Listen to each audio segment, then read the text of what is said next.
Hello, Acres of Diamonds audience. Welcome to the Acres of Diamonds podcast, Daily Diamond number 55. No jokes about how close 55 is to my current age, DJ. I appreciated you pointing that out off camera. Just give it. There's Hey, no need to respect. do it on camera. I'm a respectful gentleman. Yeah, AARP. Yes, I Yeah, know. Yes, it's a little bit humiliating, but um, DJ's trying to keep me young. Let's put it that way. I do. I keep So you up to date DJ, with all the trends, all the young trends. yes, yes, yes. I actually have an Instagram account that I don't use too much. I don't use Snapchat. I'm still primarily Facebook and LinkedIn, but I'm trying to learn. I'm trying to learn. DJ, so you had a your morning routine is pretty solid these days. It Yep. includes meditation and a nice workout and a cold shower and brushing your Yeah. teeth with your left hand. Lots of neat little things to help you grow in some real subtle ways, but keep growing. And one of the things is you also do readings in the morning, right? Yep.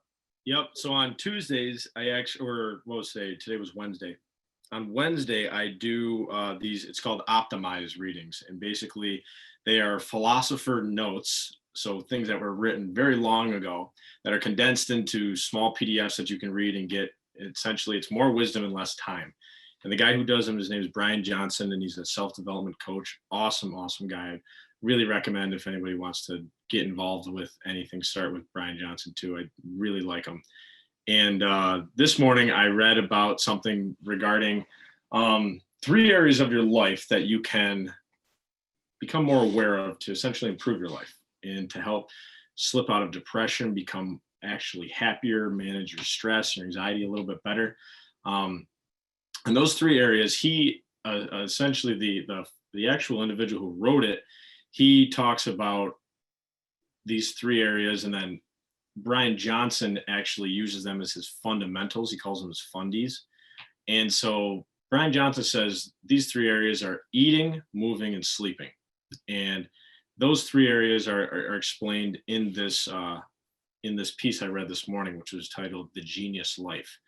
And one of the pieces, the articles I thought was pretty interesting. I'll read it real quick. It says one of the most encouraging studies was published in 2017 from Deakin University. The study found that for patients with major depression, cutting out junk foods and focusing instead on fresh vegetables, fruits, nuts, eggs, olive oil, fish, and grass fed beef improved symptoms by an average of about 11 points on a 60-point depression scale. Wow. So twenty just twenty actually, twenty percent like 20% yeah. of the full And scale. so then it says by the end of the trial, 32% of patients had scores so low that they no longer met the actual criteria for depression. Wow. So I mean, Just from and all the only thing the control variable was what they ate.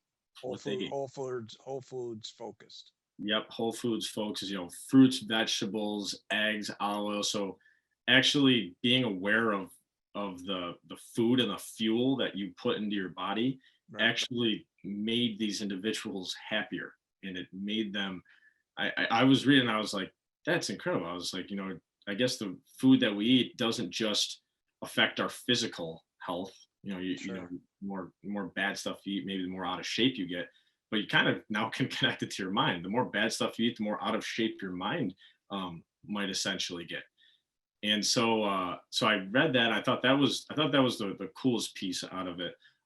But he also talks about movement. He talks about exercising. And Brian Johnson has actually talked about this before, how exercising has the exact chemical release of some of these drugs that make you happier, some of these chemicals in your brain that actually make you feel better.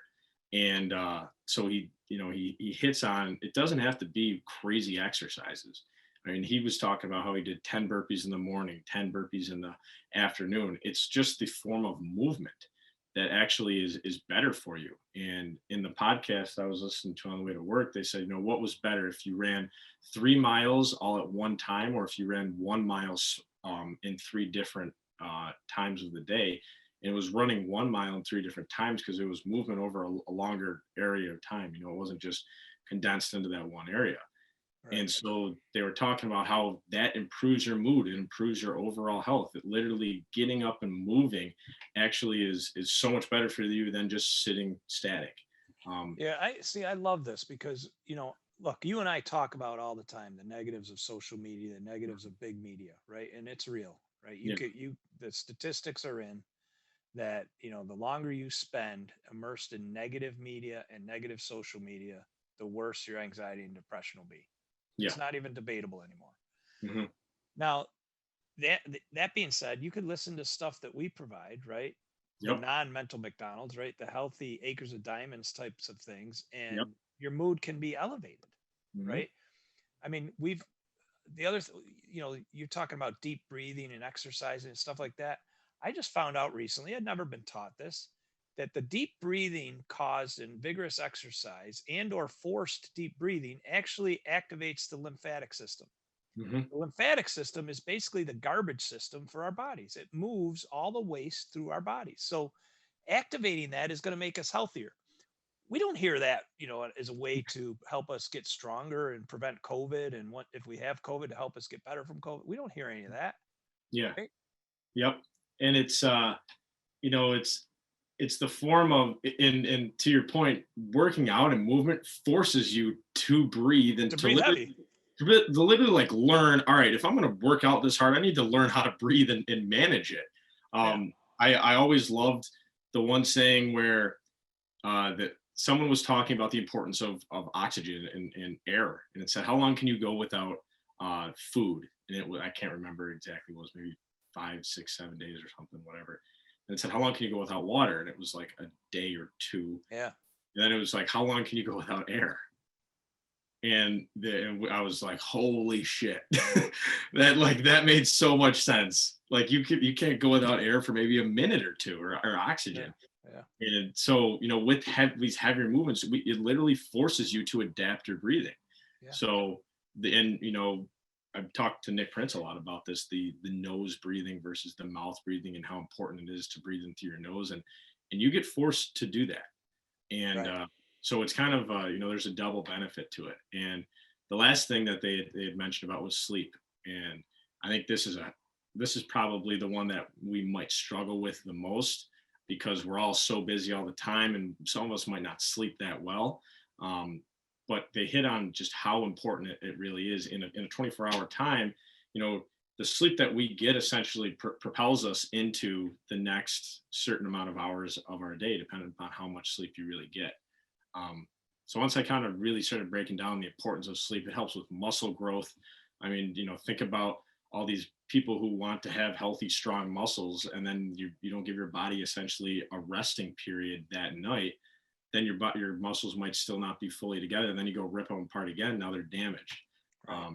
So I mean, there's very small pieces to just how important getting a good night of sleep is. And so I've been trying to track it much better, and trying to get. I mean, they say 8 hours, and I'll be the first to say it. I don't get 8 hours of sleep a night. I try to get 7, almost exactly 7.